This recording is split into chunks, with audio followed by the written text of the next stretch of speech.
waton ya lal waton, kumpul waton.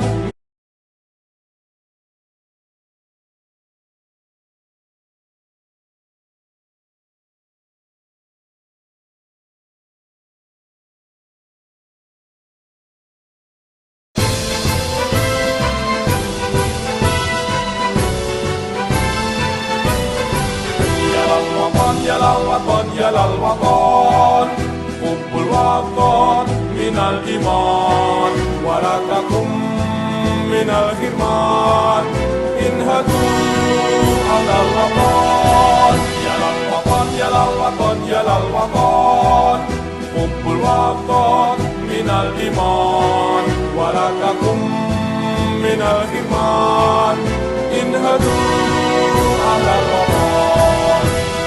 Indonesia biladi, anta unwanul fahoma, kullu mayya tika yawma, qomi hayyal qotimama, kullu mayya tika yawma, qomi hayyal qotimama.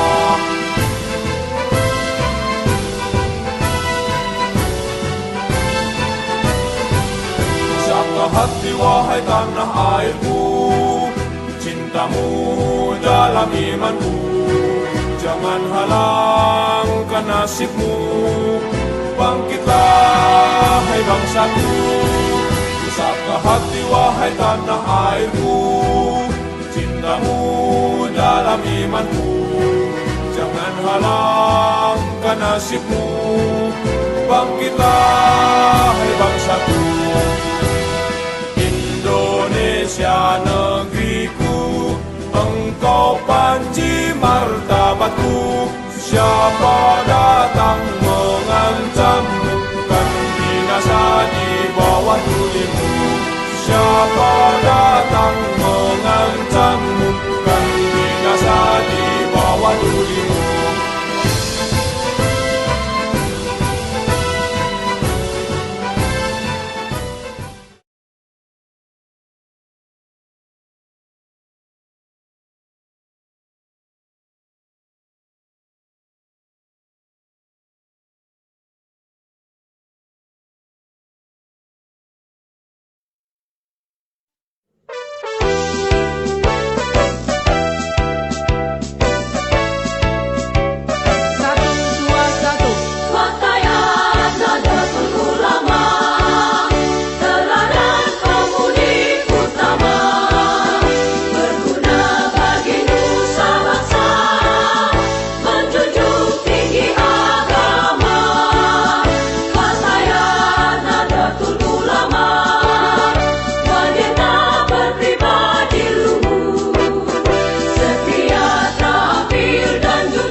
Muslim Creative, and others for your support and contribution. And last, I would like to thank all the participants for attending our Hybrid International Seminar this morning. Welcome you all to this seminar. Have a fruitful and wonderful discussion. Thank you so much. Thank you so much. Let me end my welcoming remarks with Wassalamualaikum warahmatullahi wabarakatuh.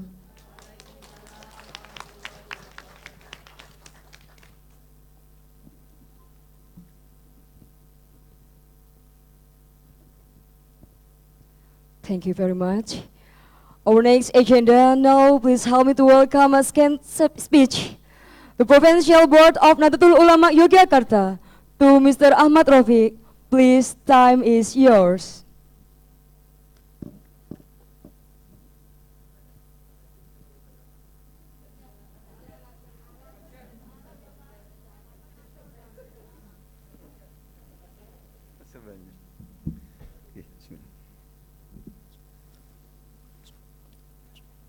Assalamualaikum warahmatullahi wabarakatuh. Bismillah, alhamdulillah, salatu wassalamu ala rasulillah Sayyidina Muhammad ibn Abdillah wa ala alihi wa sahbihi wa mawalah wa ba'd. Bi hadratal mukarramin wal muhtaramin, para alim, para yai, the respected of our masyayikh, especially Rector of UIN Sunan Kalijaga Yogyakarta, Professor Makin, and Chair Lady, let me say Chair Lady of Provincial Board of Fatayat Nahdlatul Ulama, Ibu Khatimatul Husna, and all the organizers of the Fatayat Nahdlatul Ulama of Yogyakarta, and also the organizer of the conference today. And I would also like to say welcome to all the partners, supporting partner of the conference today. First of all, let me say the greetings from the chairman of the Provincial Board of Nahdlatul Ulama, Dr. Yaji Zuhdi Mohdar. So, just last night, he called me to represent him. The only reason is because Mbak Khatim asked him to speak in English. That's the problem. That's also a problem for me, actually. And yeah, first I have to congratulate the Provincial Board of Fatayat Nahdlatul Ulama, Fatayat Yogyakarta, not Fatayat Nahdlatul Ulama Yogyakarta, for this big event. And when I got the invitations, I got the letter of the invitation for Provincial Board of Nahdlatul Ulama Yogyakarta. The first thing that's come to our mind when I discussed to the chairman about this conference is a kind of recalling the very substance of Nahdlatul Ulama. So because as we know that even though the appearances of the Sheikh of Mashaykh in Nahdlatul Ulama look like a very traditional, wearing sarung, not like today, that I'm wearing my skirts. That's because that's many reasons for that. But in the early establishments of Nahdlatul Ulama was actually a kind of response to the global issues. So even though they develop kinds of the local, the traditional, the religious argument by referring to the sayings of the ulama, referring to the Quran, referring to the Hadith, but the issues that they addressed at that time was global issues. So we know in the early establishments of Nahdlatul Ulama was in the issue of Committee Hijaz, responding to what happened in the center of Islamic epicentrum at the time. It was in Hijaz, around Makkah and Medina, when there was a kind of the restrictions of the practice of Islam in the Hijaz that will be very exclusively toward one kind of the practice, or we usually call it now as a kind of Salafi and Wahhabi. And the Mashayikh of the early founders of Nahdlatul Ulama at the time responded using their traditional, their religious arguments, not to us to give them a kinds of the place, but to open the Hijaz for the global society and to let Hijaz for the area in which people from various perspectives, Muslim in any perspective, could come and practice their religion over there. This is actually what the Provincial Board of Fatayat Nahdlatul Ulama do it today by not only asking Mbak Ayu, let me call it Mbak Ayu, Bu Nyai, sorry, Bu Nyai Ayu as one of the speakers, but by inviting 3 others, our speaker, that let me say thank you to all of you, Ms. Rosanna, Ms. Samia Kater, and Professor Homahot for your willingness to join the conference today. But your appearances, your coming to our program today is actually a kind of helping us to recall that for Nahdlatul Ulama, our understanding, our practice of religion is not only about doing what we need in our exclusive organizations, but when we doing anything in regards of religion, actually we do it for the benefit of a broader mankind, not only in Indonesia but also in the global perspective. So let me congratulate again for the Provincial Board of Fatayat Nahdlatul Ulama Yogyakarta, Mbak Khatim, and all his teams, which did a very tremendous works during his period. I know it well. Yes, you can. We have to congratulate it. And in the next couple days, she will hand it over the sticks of the leader to the other. But this conference, at the end of this, pardon? Oh, she will continue. I do agree. No, we will extend it to the 3 periods. No, okay. That's the point that I would like to say today. Again, congratulations for you all, and enjoy the conference. And I hope we can get the very benefit and various benefit from this conference, not only for the Fatayat Nahdlatul Ulama, but also for the benefit of all humankind, and also to develop our relations not only to Indonesia but to the global issues and to the global societies. That's all I suppose that I would like to say. Thank you again for everybody, and Assalamualaikum warahmatullahi wabarakatuh. Assalamualaikum warahmatullahi wabarakatuh.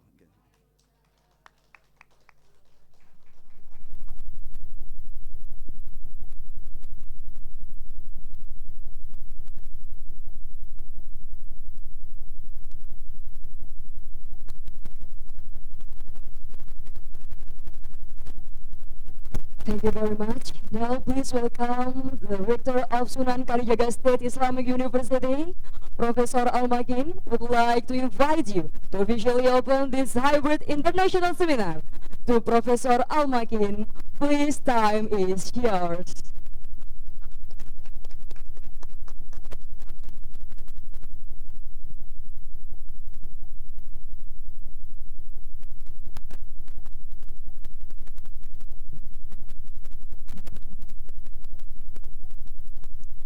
Assalamualaikum warahmatullahi wabarakatuh. Alhamdulillah wa syukurillah. Allahumma sholli ala sayyidina Muhammadin al-Fatih lima ughliqa wal khatimi lima sabaqa nasiril haqq bil haqq wal hadi ila siratikal mustaqim wa sallallahu ala alihi haqqa qadarihi wa miqdarihi al-azim. Amma ba'du. Let us all be grateful and thankful to God who give us strength and health, enable us to attend in this great meeting. Firstly, thank you for this opportunity, collaboration between Sunan Kalijaga and Fatayat for many times.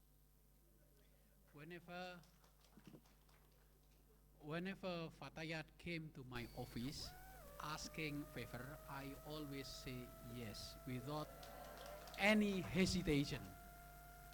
Yes, we have done with the fashion show last year, and indeed it was very successful, and we are very proud from Sunan Kalijaga State University can provide a little bit favor and enable the events running very well and successful.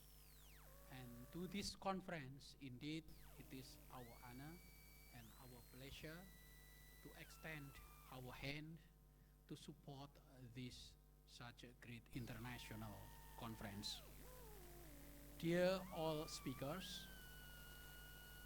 dear the Provincial Board of Nahdlatul Ulama, Pak Yai Rafiq, whose kindness and generosity and also give us hope, and for his friendship, I'm very thankful, and for his kind heart, I'm also indeed very grateful. And the Provincial Board of Fatayat and also Muslimat, I'm not sure because Pak Rafiq wife did not attend in this meeting, and she represents Muslimat, not Fatayat. And of course, Ibu Husna, the head currently, and I heard she will continue the duty for the next round. Amin. Ibu Lindra, Ibu Ayu, and many names I cannot mention one by one. And please, I would like to highlight once more, Sunan Kalijaga is always prepared and always ready to give any hand to support any events in the form of conference and any other events that organized by Fatayat Muslimat or Nahdlatul Ulama. And this time is in this room. And next time, I would always say yes whenever you come to my office. Because I am studying a new religious movement for like 15 years, perhaps I would highlight my humble experience with the study of gender. The study of gender alongside with other issues like human rights, tolerance, diversity or plurality, global warming, ecology, environment are themes that is very new, introduced by modern scholars. 100 years ago, that theme did not exist yet. But today, gender issues, environment, human rights, pluralism is quite a must. It's a necessity we have to deal with. And based on my humble experience, there are many trends of studies in which involving a new interpretation given a new context. Firstly, studying a profile or figures. And we have seen many figures in Nahdlatul Ulama and in Indonesia and even in the Muslim in the world that is worth studying.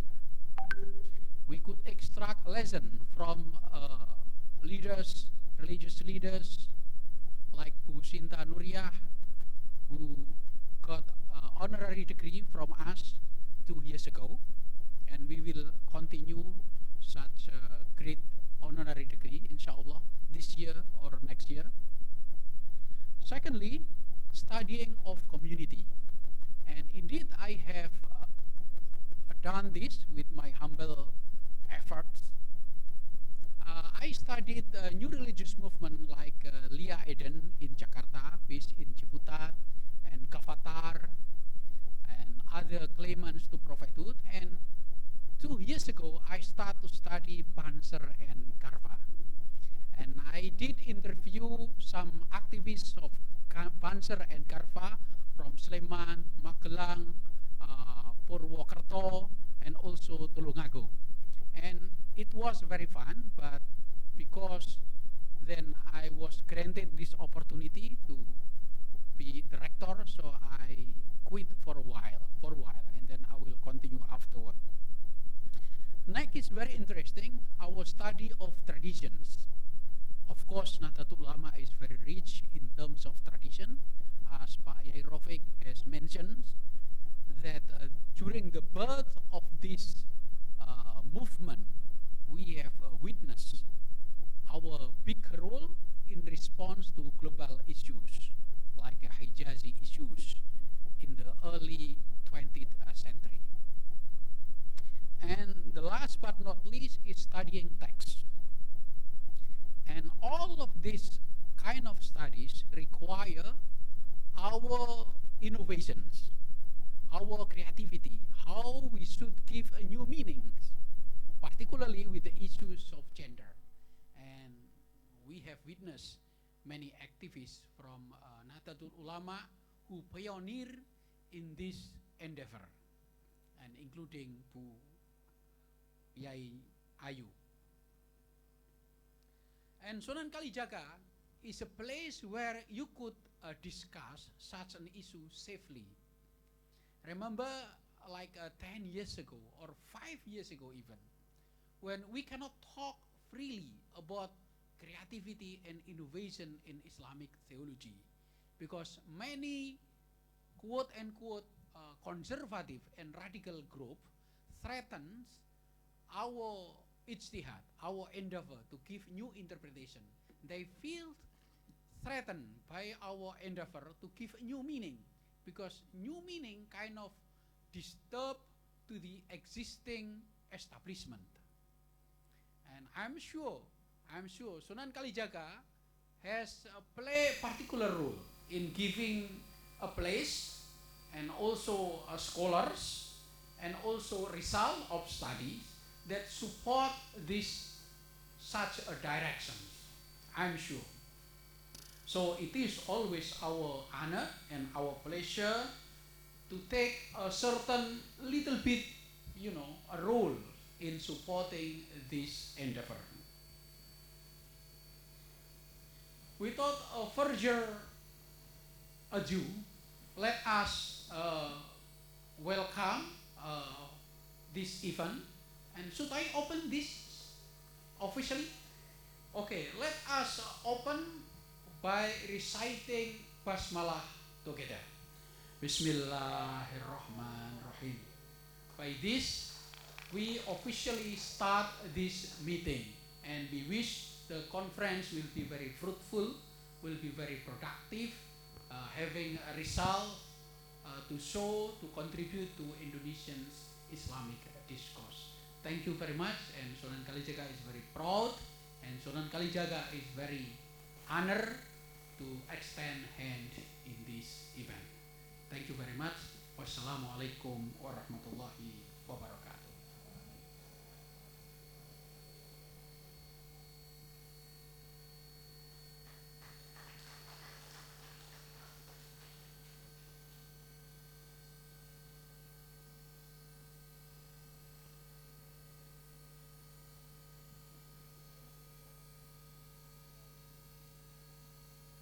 Thank you very much. Now we have to the end of our opening ceremony.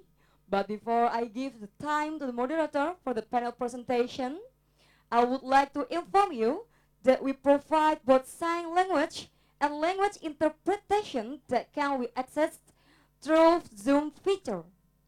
If you need the language interpretation, you can just click on the globe icon on your Zoom application and choose either English or Bahasa Indonesia.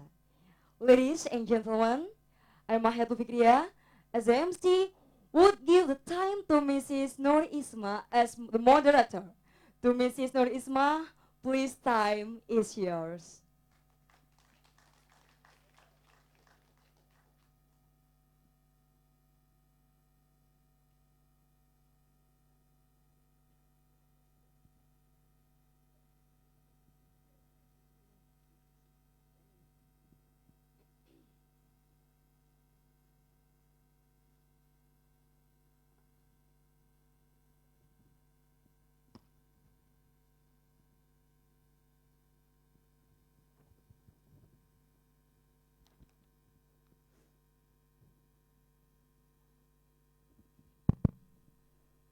Assalamualaikum warahmatullahi wabarakatuh.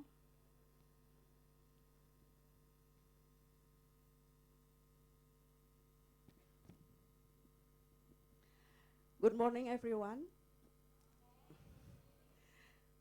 Welcome to the hybrid international seminar on Muslim women movement across the world, organized by the Provincial Board of Fatayat NU in Yogyakarta. I'm Nur Ismah. I'm also a member of Fatayat NU in Yogyakarta. I will be the moderator of our seminar, and I'm delighted to have this opportunity. Our seminar will be divided into 2 sessions. The first session, we will discuss about Muslim women's movement across the world based on observation, experiences, and also practices. Discussing about this topic is important as an attempt to find common ground, best practices, and also strategies that can be applied to develop our organization and also movement.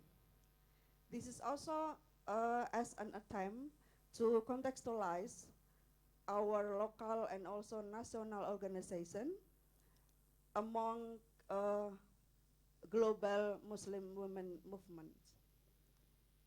Our speakers in this session, I believe they are already joining us through Zoom, are Professor Huma Hotfar. She is a board director of Women Living Under Muslim Laws Network. Ms. Samia Kotele, she is a fellow researcher at the International Institute of Asian Studies. Ms. Rozana Isa, she is the executive director of Sister in Islam. And Ms. Mustafiro Rahayu, please, Mbak Ayu, you can come to the stage. She is the deputy leader of Fatayat NU in Yogyakarta. Some questions that can be asked as the basis for our discussion today are, what are the contexts that influence the emergence of Muslim women's movement in each region? Who are the leading figures? What awareness is the movement based on? What factors that differ between one women's movement to another in each region? What are the dynamic changes? Can the women's movement be categorized as feminist movement? And lastly, what are the challenges that the movement face in each region, and what are their strategies? In the second session, we have Dr. Abdul Ghaffar Karim, who is joining us through Zoom. He will highlight some key takeaways from the panel presentation and then try to connect the key takeaways with the position and also the role of Fatayat NU in the landscape of Muslim women movement around the world.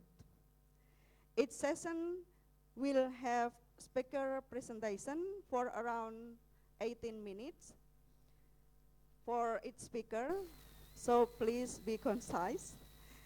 And it will be followed by question and answer session. For online participants, please write your question or comments or responses through Q&A Zoom feature or chat box. And for offline participants, please raise your hand and I will invite you to convey your questions or responses. Without further ado, let's start the first session of our seminar. I would like to invite Professor Huma Hotfar to share her experiences of working with Women Living Under Muslim Laws Network and the work of women living under Muslim laws in the context of global Muslim women's movement. Professor Huma is a professor of anthropology emerita at Concordia University in Montreal, Canada.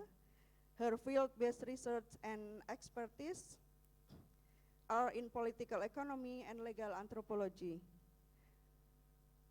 Focusing on reproductive rights, Afghan women and youth refugees in Iran and Pakistan, women in formal and informal politics, hijab and dress as political identities, and also gender and the public sphere in Muslim context. Describing herself as an academic in the service of civil society, she has also been actively involved in the research and publication division of Women Under Muslim Living Laws networks, whose mission is to promote gender equality and plural democracy since the 1980s. Please, Professor Huma, you have around 18 minutes to convey your presentation. Time is yours.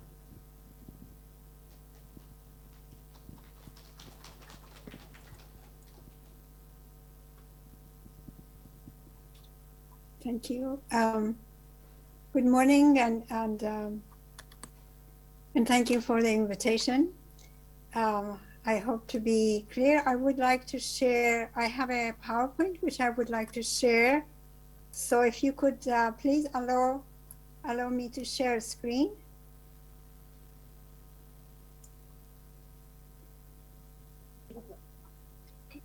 Do you want to share your PowerPoint by yourself? Yes, I can. If I can manage, Okay. that would be best.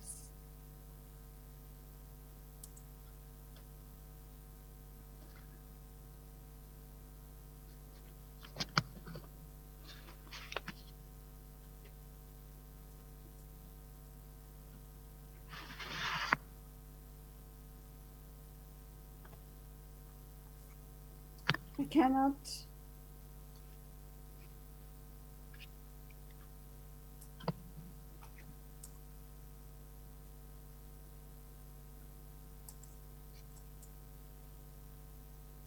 Can you see my screen? Yes, Prof. It's clear. It's clear. Okay, thank you, because I can't see it from here.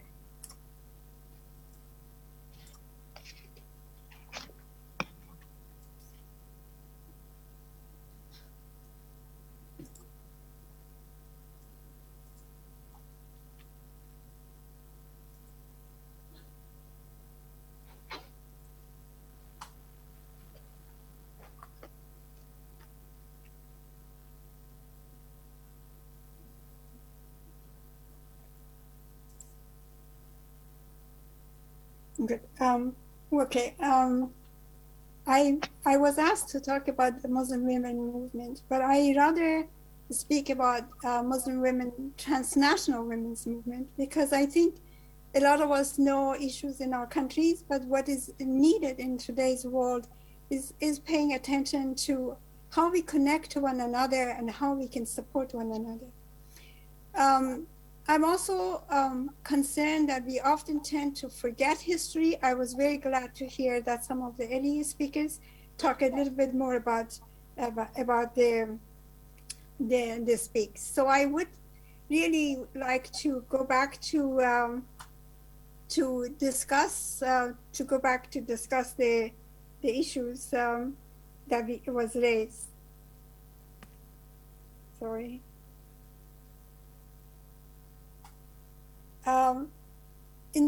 We have to discuss what we need to know about the global context. Well, to go back in the past, I will maybe discuss a little bit more about the context that where the origins of transnational women's movement within the Muslim context. It started 1975. The North and South women actually started to discuss, and despite the disagreement, it became clear that violence against women, regardless of class, race, ethnicity, north, south, which country you belong, is what brings women together. And during that time, several other things happened in the Muslim context, One was the Iranian Revolution of 1979, and also CEDAW. The CEDAW agreement convention was passed. So to think, Ayatollah Khomeini came to power. Quickly, he brought the laws that said to be Sharia law, but it basically condemned women to stoning by death, compulsory hijab, and many other rights that women had fought for quite a long time to gain. It was basically annulled within 2 weeks of his power. Pakistan, as you all have, also was facing opposition. So learning from Ayatollah Khomeini, immediately also Islamicized the law. In Algerian context, Islamists started to harass and kidnap women who didn't want to wear the veil and take them as a sexual slave. In Sudan, there was a coup, and immediately they Islamicized the law. In Egypt, Muslim Brotherhood, rejuvenated by revolution in Iran, placed regulating women's role in the center of their revitalized ideology. So this is the context within the Muslim world. But on the other hand, there was something happening with the Cold War. American with Vietnam, they were having a lot of time. They wanted to defeat the Russian in Afghanistan because they were supporting the regime there. They suddenly discovered the power of fundamentalists. So they started to support the most right-wing and religious fundamentalists who didn't believe in any kind of democracy. And they, of course, Saudi Arabian, which they came also together. They supported, rather than supporting the democratic forces, they supported the most fundamentalist forces, and they bestowed upon these fighters to fight the Russian. They called them freedom fighters. The more point for U.S. was they wanted to defeat the Russian without putting the boots on the ground, and that meant that they didn't care about what was happening in the region. Although I know that people in Pakistan had warned them against this, that what happens afterwards, this has got a long-term implication, but they were told that is your problem. Our problem is to defeat the Russians. So of course we know about what happened in 2001. During this time, many women were put in jail and executed, being given enforced marriages. And there was nothing. As women, we went to Amnesty International, to other UN offices. We asked for support. Nobody wanted to support women because women activism or women's rights were not considered political. Amnesty International flatly said it was against, it's not political, therefore it defaults out our mandate. During that time, we learned from Indian women that Indian women who were dealing with bride burning, they write to their notables and write to all these people who have influence to bring the issue to the public domain. Because we didn't, when even a few feminist organizations that had supported women in the Middle East, they were dismissed because they were said they are Western, they don't understand our culture. So in this case, we decided to write to notable Muslims within the Muslim context and have their support. Within 2 months, we got a lot of letters. Remember, this is not the time, there was no internet, this is 1982, there was no internet, no fax machine even. All of these things had to be with a slow mail. Anyway, the letters was there. We organized a demonstration. The women in Algeria that were in jail were freed. A Sri Lankan woman was condemned to death by stoning because her employer in Abu Dhabi had raped her and she was pregnant. She had no witnesses. Therefore, she had committed zina as far as they were going. We campaigned and she was freed. And then it was also the Indian, the Shabanu case, which we supported. Suddenly we realized within the Muslim context, we actually could have mobilized and bring about changes. One of the especially because we needed to change the mind of people who were discussing what is politics and what is not politics. And so in that case, this was how we formed women living under Muslim laws. Although today we discuss a lot about Muslim laws, but I also want to mention that we deliberately put women living under Muslim laws because the Christian, the Hindus, the Baha'is, the Zoroastrian, all these who live in the Muslim context, they're also influenced by Muslim laws. Even as we say, they may have their own laws separately, but they cannot actually access a lot of the rights they have because they live within this context. For instance, in Iran, hijab is compulsory. Whether you're Christian, Muslim, or a Zoroastrian, you still have to follow. So we wanted to have a network that brings women that live in the context of the Muslim culture into all together. So we formed this the Organization of Women Living Under Muslim Laws, and it has two wings. One wing was solidarity, where women were in jail or harassed. We would then support them by alerting the world, by getting to the media. And the other wing was basically doing research and reaching out